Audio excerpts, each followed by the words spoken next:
about Chiwuike-Uba. Can we give him a round of applause? That is very important.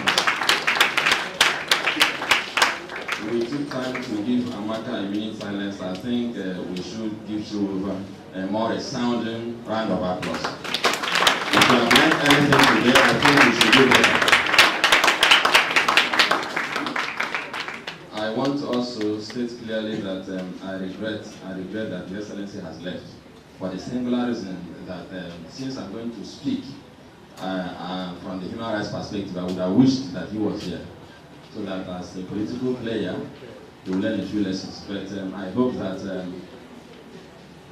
Chiwuike-Uba will ensure that the things we do today will get to him and the orgas.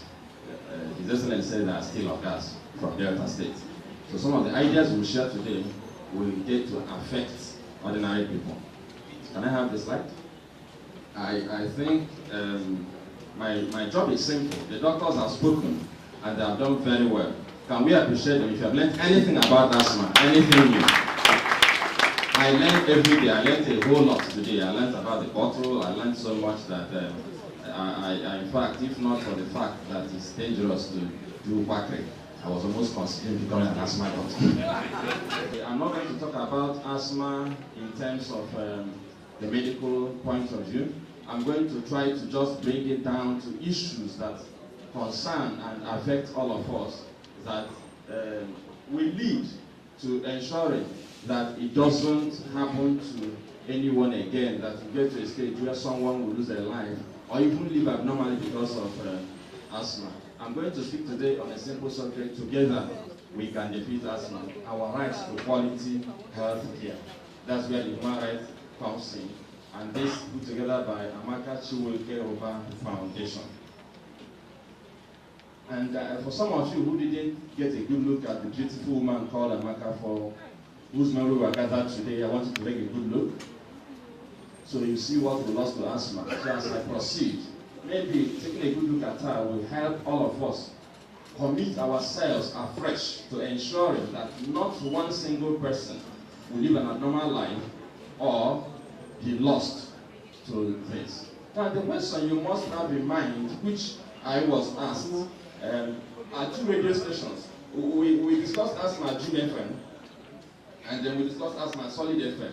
And my colleagues will bear me witness that they asked exactly the same questions. The presenter, Madam Gloria herself, and the UC, the MC, both asked me, what are you doing here? Is there a relationship between human rights and asthma? And I'm sure most of you will be wondering, this man again.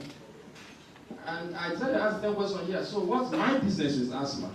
For some of you who think my business is just about the human rights or the legal side, I want to tell you that there are two businesses I have with asthma.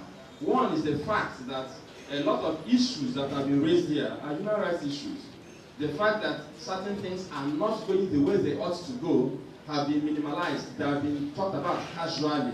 The fact that you're not able to get the quality of health care you're supposed to get have been talked about casually. Good governance is a human rights issue. So that is one of the relationships I have with asthma, because if we do what we ought to do, we can manage asthma better. But having said that, there is another relationship I have with asthma. What's my business with asthma? The other relationship is that about 3 years ago, my humble self, because I have the privilege of living with a person who has complications occasionally arising from asthma, I was forced to drive from my village at about 12:30 a.m. to go and get medication for a person suffering from an asthmatic attack. I went to 3 hospitals, 3 proper hospitals.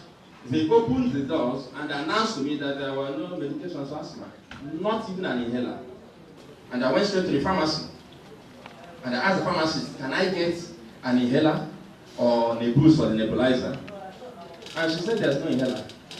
I said, no, this is a teaching hospital. You can't tell me there's no inhaler here. And she just explained to me again, we don't have inhaler. They don't know you. So I stood back, I saw a cervicum sign, and the cervicum sign, thank God, triggered my human rights instincts. So I started talking about what I'll do the next day. I'll report them to Savicom. I'll report them to even God himself. That how can they be here and they don't have inhaler? In fact, at some point, I got almost hysterical and threatened to do something. I told her I would turn her table, that people will come, so she will explain why she doesn't have inhaler. I didn't know what I was doing. But surprisingly, she drew back because of the way I was behaving, made a call, came back, and without talking to me, just reached out. I can visualize the incident. Reached out to her left hand and brought out an inhaler and kept in front of me. Now, I like the way you responded. Now, this is a medical personnel who should know that asthma can be fatal. Now, this person was sitting there with an inhaler. Some people said maybe she didn't know it was there. Some said maybe, but beside all of the maybes, a beautiful, handsome young man could have been lost because somebody, either through ignorance or negligence or greed, whichever one it was, decided, or all of the above, decided not to sell an inhaler. So for some of you who may still be wondering why you see here, I have several reasons to be here. Because I happen to be in a family where I'm the only person who never had a battle with asthma. But thank God that we're all winning the battle, and if you come to the house, to the home, you won't even know that there's anything like asthma. And if you want to clap, you clap what? Because I want us to realize that the things the doctor said are achievable. That is, you can manage asthma. Now, I don't want to talk about the research. The only thing I want to just mention from the research is that it is said that 1 in 250 persons, that's a global estimate, 1 in 250 persons die globally every year. That's out of 250 deaths, 1 from asthma globally. So if you check the number of avoidable deaths, it makes you want to be part of this battle. What's your own business with asthma? I'll tell you another short story. I'll make this one brief. A man, as we were conducting interviews 2 days ago, a young woman told us a story of how the uncle died in a car driving to a hospital, trying to get treatment for himself. That's a matter for another day. She shouldn't have tried to do that because she should have tried to get help somehow. That was what the niece said. The niece is a patient of asthma. So it kind of runs in the family. In fact, the family doesn't run, it flies because the cousins, the uncles, almost everybody seems to have asthma. But I'll tell you why I said it concerns you, even when you think it doesn't concern you. He stopped in the middle of the road and was struggling and died. They found him in a car. Now, he could have hit somebody's car, somebody could have hit him. I'm just trying to bring it home that apart from the fact that any relation, your son could marry an asthmatic patient, it's not really a big deal. Your daughter could. The knowledge you get today cannot be useless. I want to emphasize that. You don't have to be an asthma patient to be here. So let's go back to the slides. What's your business? The second business is that you can help. We'll get there. And then what's the business of human rights volunteer for human rights with asthma? I'll go straight to the business. Now, we have laws in Nigeria. The Constitution says that the Constitution is supreme and shall have a binding force on every person in Nigeria. And in that Constitution, it is said that the state, in Chapter 2 of the Constitution, shall direct its policy towards ensuring that there are adequate medical and health facilities for all persons. I said clearly that the issue we are discussing today is partly a governance issue. Because if we have adequate medical and health facilities for all persons, we'll have fewer mortalities. And obviously also fewer even mobilities. I'm learning, you can see. From us. And that is very important. So it's a human rights issue. And when you begin to look at the provisions of the National Health Act, which is an explicit provision, and you juxtapose it against the story I told that I went to a teaching hospital and someone who had inhaler told me right there that she didn't have it, and then turned around like 3 minutes later and gave me the inhaler there. You begin to ask yourself, what happened? It's a question I find difficult to answer. But National Health Act states clearly, inter alia, that a healthcare provider, health worker, or health establishment, listen to this, healthcare provider, health worker, not just the institution, or health establishment, that's the institution, shall not refuse a person emergency medical treatment for any reason whatsoever. Which means that if an asthma patient goes to a medical institution without money for cash, or without any capacity to process those things the hospital may ask for, the law says that the person should get medical treatment first, and then you talk about some of those things later. Now, the fact that you're here means that as you come with this knowledge, you are equipped with something you can use to discuss or negotiate when you meet that greedy or ignorant medical personnel who will insist that you must queue, get a card, pay this money, do this, do that. You remind the person that is clearly spelled out that emergency is different from the routine illness. And then any person who contravenes this section, that is not your business. Your business is that they shouldn't contravene it. You understand what I said? The law will take care of the other side. But why you need to know that is that when they contravene, you should report. If you don't report, compliance will not be achieved. There won't be compliance. There won't be improvement of compliance. So when health institutions do their own things, we should report to the appropriate authorities. That is very important. And then listen to this. The minister, in consultation with the National Council on Health, may prescribe conditions subject to which categories of persons may be eligible for exemption from payment for healthcare services at public health establishments. Now, this country is wonderful, isn't it? That is, we are supposed to have certain clear conditions under which if you go to a public health institution, you get treated for free. And what better condition deserves that attention than asthma? Am I making sense? It could be said by the minister that anybody who presents with asthma in a public institution should get instant health care without any questions asked. Am I making sense? Yes. So the question is, because we don't know these things, we don't raise them as issues. The law is there. Nobody has done anything about it. That I begin to suspect that the trigger for his own attack is what? Which is that as we treat issues like mold and carpet and all of that, we should also treat what? Unfortunately, when he came back within a few weeks, because of what? Because at the countries you go to, you don't see dust. Can I get this slide? Now look at this gas infrastructure. Some of you wonder, what do I mean by gas infrastructure? The last gas pipeline that was laid in Nigeria was laid in the 60s, when Nigeria was supposed to be a poor emerging nation. Till today, gas has not been piped anywhere. We go to buy gas in cylinders. Now, why did I write gas infrastructure? We have had stories here about a man helping the wife to cook. Did you hear the story? I didn't hear that before I wrote this. If we had gas infrastructure and gas was to be piped into homes like in modern times, you don't have firewood and smoke and trigger. So you find out that one major thing again is what? Bad governance. Because we are talking of cylinder carrying things up and down. In normal countries, now don't ask me if Nigeria is normal. What happens is that when you build a house, you just connect gas the way water is connected from the mains into your home. So you don't struggle to get gas. And these are the triggers. Let's go back to the slide. Then town planning. Why did I say town planning? I didn't know about these challenges that came up here. I just wrote them. But someone told us that he had to go to the extent of spending his money to relocate an asthma patient. Did you hear that? Yes. Why? Because there are some people who do not consider our health when they approve building plans. So you can go and put a dustbin right next to a person's house. You can go, in fact, there are places where people live side by side with obnoxious pollutions. And someone approves that industry that emits that pollution to be in the middle of a densely populated environment. That's why I said town planning. Now, if we have zoning of the environment like they do in normal countries, they'll say these are industrial estates. We have eminent industrial estates. Am I correct? Do they have industries there now? Incidentally, we are building homes there, and industries are now coming to occupy our homes.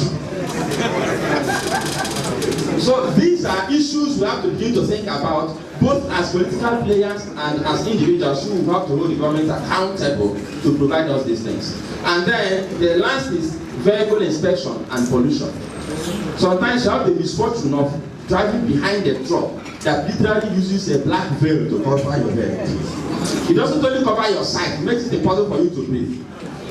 Now, a child, an adult, can come down with symptoms of asthma just because you are driving on the road and somebody gave that vehicle what you call roadworthiness. Because the person who gave the roadworthiness did not even see the vehicle. You can get roadworthiness for a vehicle that doesn't exist in Nigeria. Am I correct? Now, in a normal country, you cannot drive a vehicle that is breathing fumes on the road. Because you have to bring it to the testing laboratory. They will test it, and if they cannot approve it, they will tell you. So if it is too old, they will tell you from there to take it to the junkyard. But if it's in UK, sometimes they will compel you to go and jump the car that is not fit to be driven again. But in Nigeria, you pay 2,000 naira or whatever it is, and they will bring it to your office. Even if you are getting it for an old truck that is not qualified to be in a garbage yard.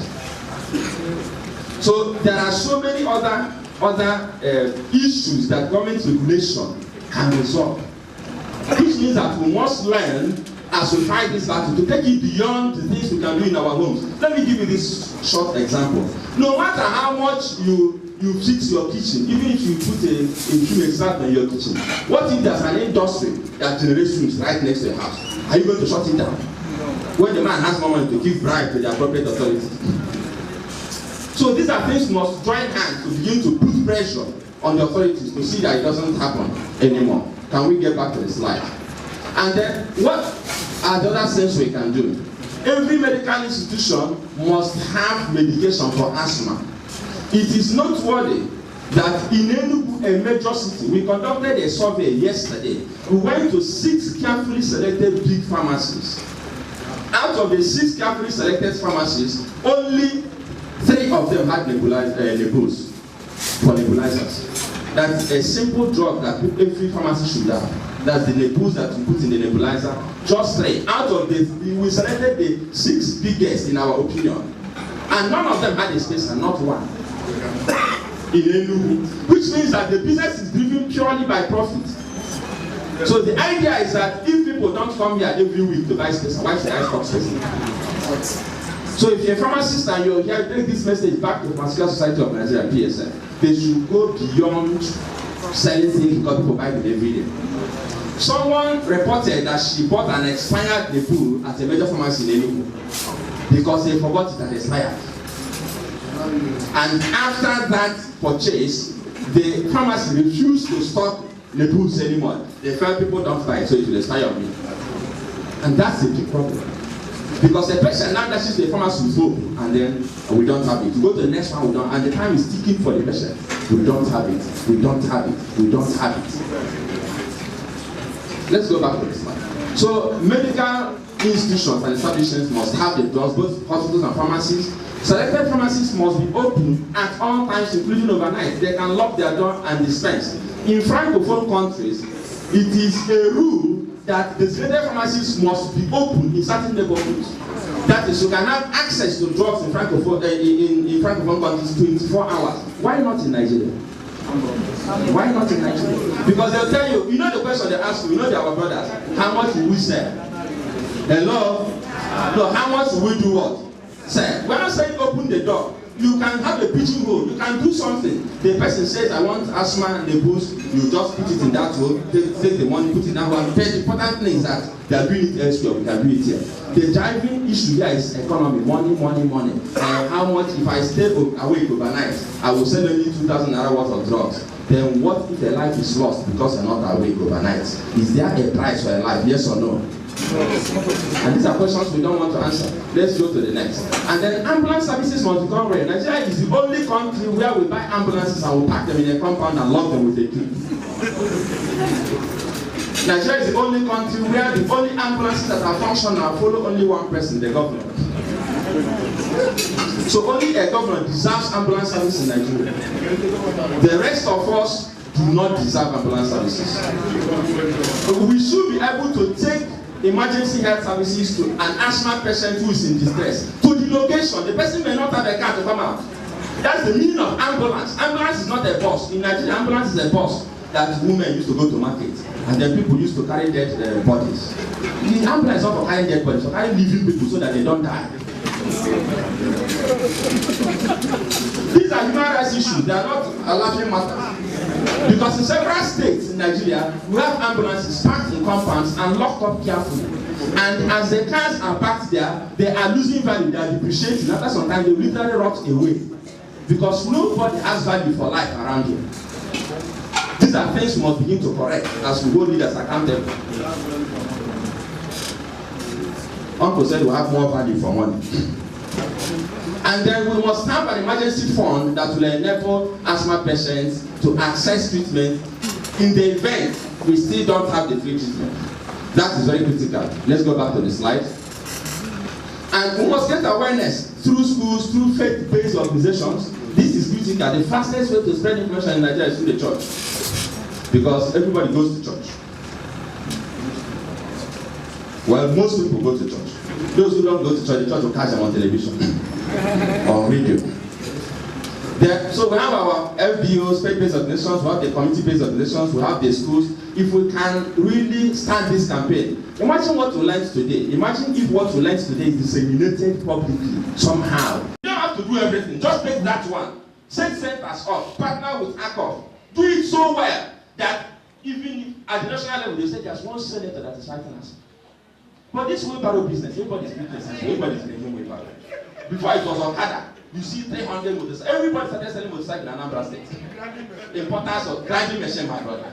In fact, at the state, the grinders became more than the things we were grinding in the market. Let's see this. So we need to begin to look beyond the obvious.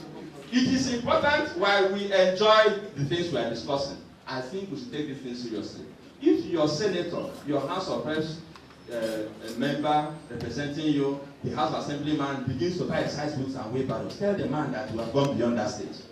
If you don't want to empower young people, take something meaningful. Our brother decided to fight asthma almost single-handedly before some of us started coming up, and you are now joining us in the battle. Now, why can't these men and women who have been blessed by our commonwealth, why can't they join such fights?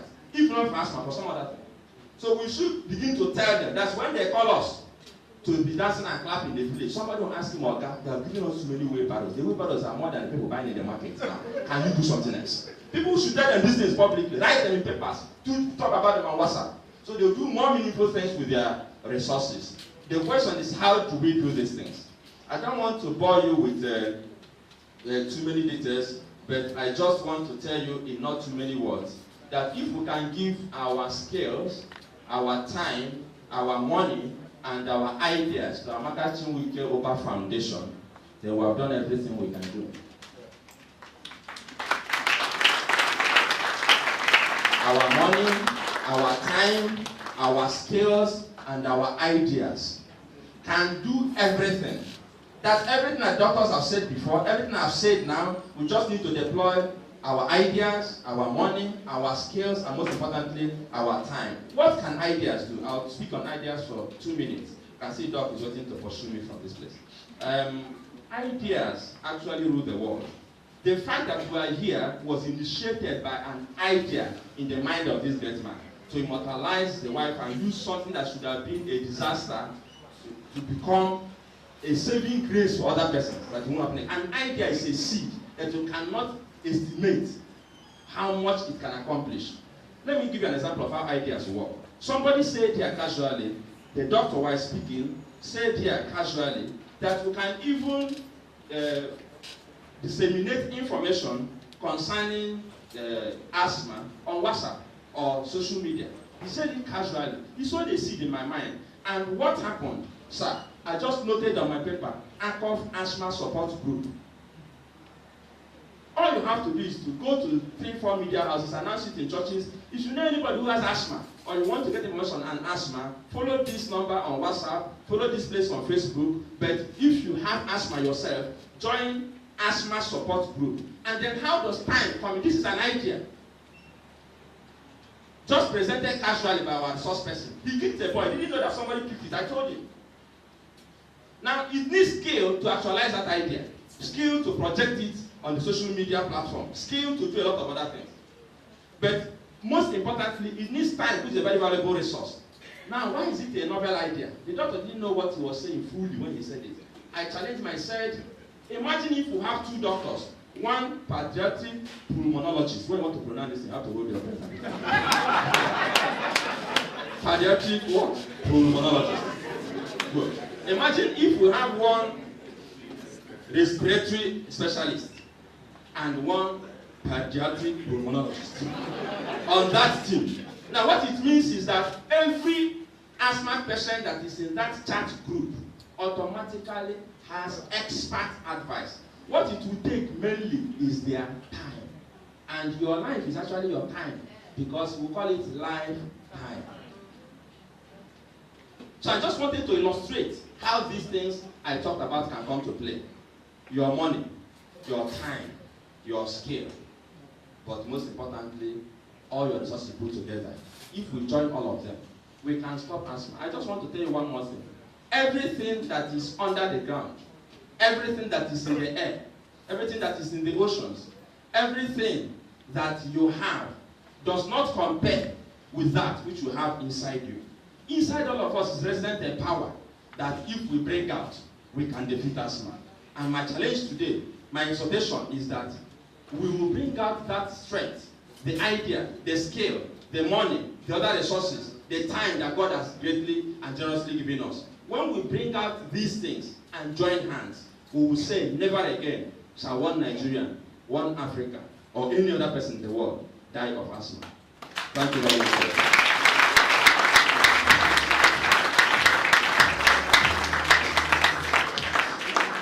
Any advice you want to give, but most of them are really ignorant.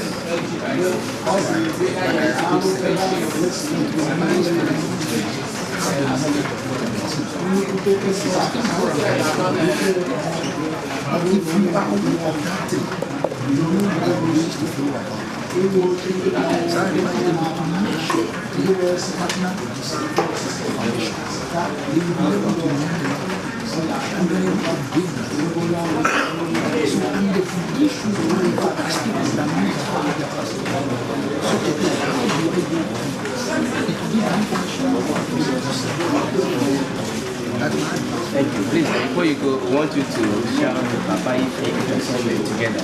1, 2, go. Papa Ifi Entertainment. Thank you.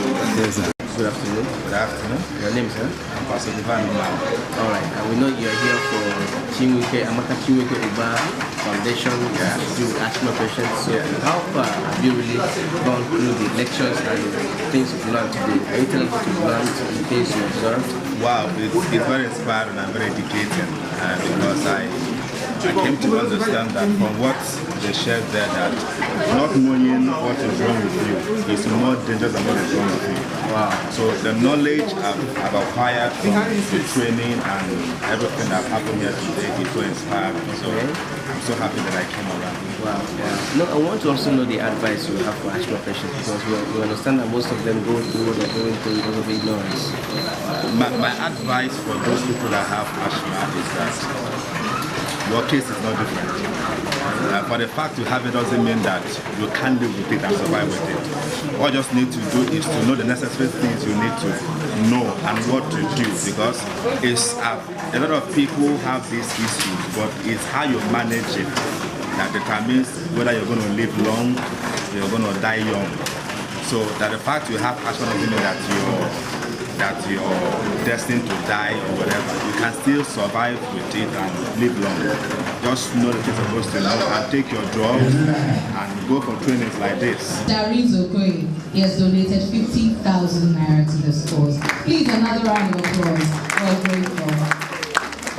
Alright, we're now going over to the question and answer session. Interestingly, because of time, we're going to take just 5 questions. So you will have to raise your hand and I'll come to you. And of course, I'll give you the microphone. I'm not going to collect papers. Established protocol. I want to appreciate what is happening today. I'm happy I'm here. My question will go to Dr. Ayu. Well, I don't really know how you manage. You talked about acceptance. Sometimes we mothers, we are always in denial. Because I know I also have a son that's battled with allergy. And I know the first time I was told, we're going to manage this baby as an asthmatic patient. That was the way I felt. But at the same time, I told myself, I need to brace up to whatever it is I need to do. So as you were speaking, you talked about acceptance. So I don't know how you go about it, talking to parents, especially in this era when we have a lot of pastors. I don't want to offend, anybody, and I thank God that there were some spiritual men around. When we have some pastors that, keep telling these parents it is not your portion. And when Mr. Lyle talked about, rights. And I know these kids, they can't speak for themselves. And you see parents being in denial and all that. Because I know that as a health practitioner, I also experience such things. I don't know how you do that. Thank you. Dr. Irie. Thank you. Again, I'm tempted to say praise the Lord. Well, to start with, we are in a very religious society. So we must recognize it. It's part of our roots. So when you come and even we're discussing about asthma prevalence, and we're saying it may be underreported or overreported.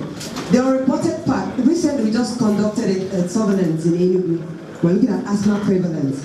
It was a community-based study. People were going to the community. And what hit us more is, because you explain who you are, you're asthma inside, reality survey. So you're talking about asthma. They tell you, no, I don't have asthma. So when you start even explaining the symptoms, you say, no, it's not my passion. I told you I don't have asthma. I don't know why you want to ask me this question. So what you still do, I'm as Christian can get. I am of the Redeemed Christian Church faith. So I have to still mix being a doctor and being a Christian. So if you want to believe God, not just because of asthma, for anything in your life, encourage yourself and walk along that way. How many puffs? At what interval should I use it? That's one. Two, if you are using a special visor, how many puffs must I put into that canister and use it? Because it is the same puff that I will take when I'm using the canister. Please, I'd like to thank all of you for this opportunity, the opportunity of being here. I actually forgot about it.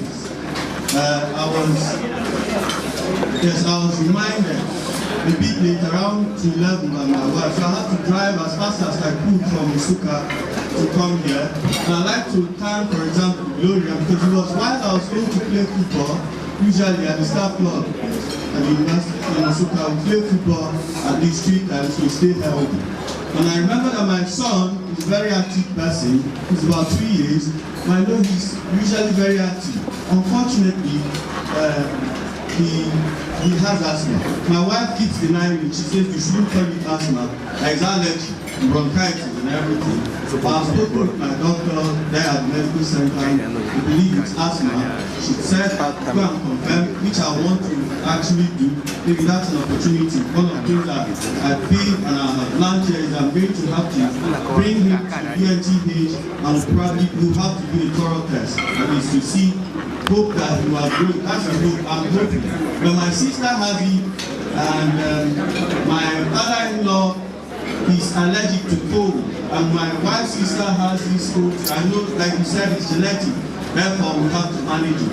But because I sleep with it on a daily basis, sometimes the way he'll be busy, sometimes I wonder, hey, why you know about it? I'll keep blowing his nose, keep blowing up, keep. Then, sorry if I may say this. I know you said see your health practitioner, everything, but I know my doctors always prescribe drugs. Please, let me just ask a question freely, because I'm going to come for further consultations. That's the opportunity. Now, my question is this. Why is it that many a time he has to be giving antibiotics? For example, the last time he just had it, he's still trying to finish the antibiotic, the Zinat. I gave him, I didn't buy Zinat. I bought the generic one this time. And I had to give him Zinat this last time before he calmed in. I know my doctor will always tell me to give him, there's this other one, oh sorry, he told for about 750. I always give him these drugs, or Zinat occasionally.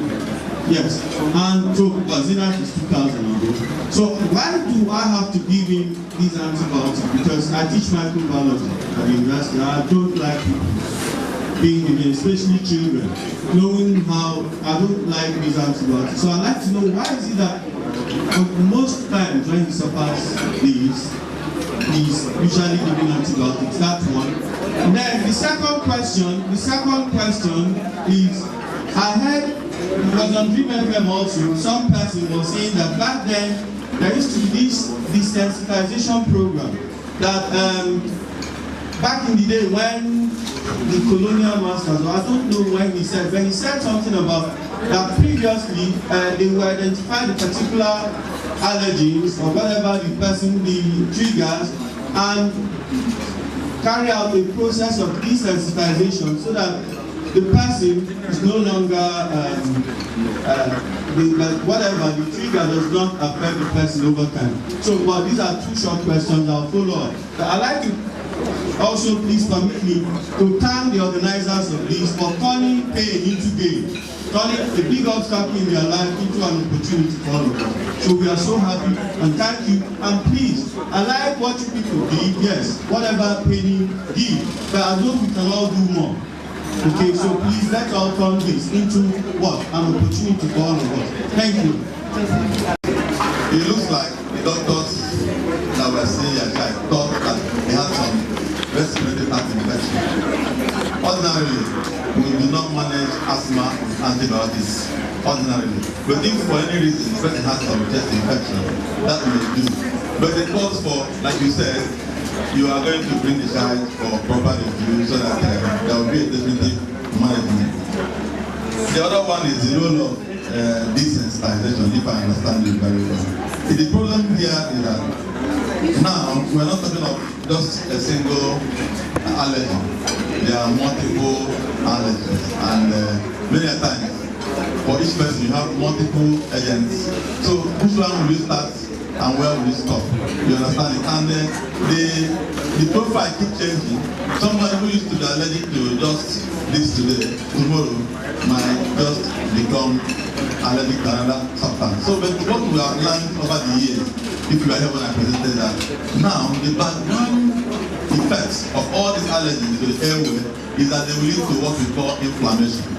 And we will now know that with avoidance of those triggers, with use of anti-inflammatory agents, that we can achieve some level of control. But we do not encourage self and home medication. And we must say it at this point, because these antibiotics, you see how you are calling them now, it means you already know them. You do not have to see the doctor for you to get them. You know Zinat is this one, 750. Add a little more to what you said. You know, part of what is, a bit confusing, and even happens in teaching hospital setups, so that, you don't really blame your doctor down at the sugar. There are three illnesses that occur, even when they come to our children emergency. We have our residents being a bit not sure which is which. The child below 2 years can have bronchiolitis, which looks sometimes close to bronchial pneumonia, which looks sometimes close to bronchial asthma, because some of them will come with cough, fast breathing. So fever may be the distinguishing thing. So sometimes when people are not sure, even in the teaching hospital setup, they tend to throw in antibiotics. That is one point. So that may be the reason why a doctor says, well, just to play on the safe side, just keep drinking. But like you said, you need proper assessment. Another point to note there is that in the teaching, especially for the doctors who may be in the house, the teaching now is that to understand that asthma may go through two pathways: the ectopic, the non-ectopic, the IgE pathway, and the neutrophilic pathway. If you're able to confirm the child is on the neutrophilic pathway, your anti-IgE may not function or work as much as giving the antibiotics like the macrolides that also have anti-inflammatory properties. So some who have that knowledge may be trying to also utilize it. But I don't blame your wife who feels this child may have allergy. Remember, we thought that some allergic things also go with asthma. So if you've seen the runny nose, the itchy eyes, that's allergy, but that's not asthma. And at that point, I also want to pick that point from one of the slides you started watching. The woman said that when she eats snails, her eyes get swollen. You heard that? Sometimes that may happen, but that's anaphylaxis. That's not reacting. That's not the lung. That's not asthma. So some of these things may occur because they're going through the ectopic pathway, the IgE pathway. inflammation and sensitization. But all of that is happening is not all called asthma. So putting all that together, he's talked a bit about the sensitization. Thank you. But I want to inform you that you now have the ACUF. You now have the ACUF, so you can direct your questions to them. And where you have further questions, please remember you always have your medical practitioner available in the hospitals where you can ask them questions about asthma that you might be suffering or that other patients or your children might be suffering. Thank you so much for getting the presentation. I'll hand over to you. Please, a round of applause for them. They tried. They've done pretty well. They gave us the lecture, they all educated us, and they have taken questions. Meanwhile, of course, if you have more questions, you will have to direct it, like you said, to the Amaka Chiwuike-Uba Foundation. Tongue twister. Before everybody leaves, we'll also give you the social media handles that you can go to to get more information. And the donations are still on. Please continue to make donations even while you're here and afterwards. It's very important. This is great work. A lot of great work going on. And without resources, it can't happen. So please, as you have learned, go on, even if it's not you that can make the donations, you can talk to other people who are asthmatic patients or who have children or wards.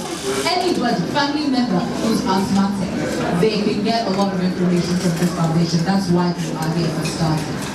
Okay, so we know refreshments is going on and that will continue to go on right now, but we are calling on Pastor Vincent Uba to give us the word of thanks. A round of applause.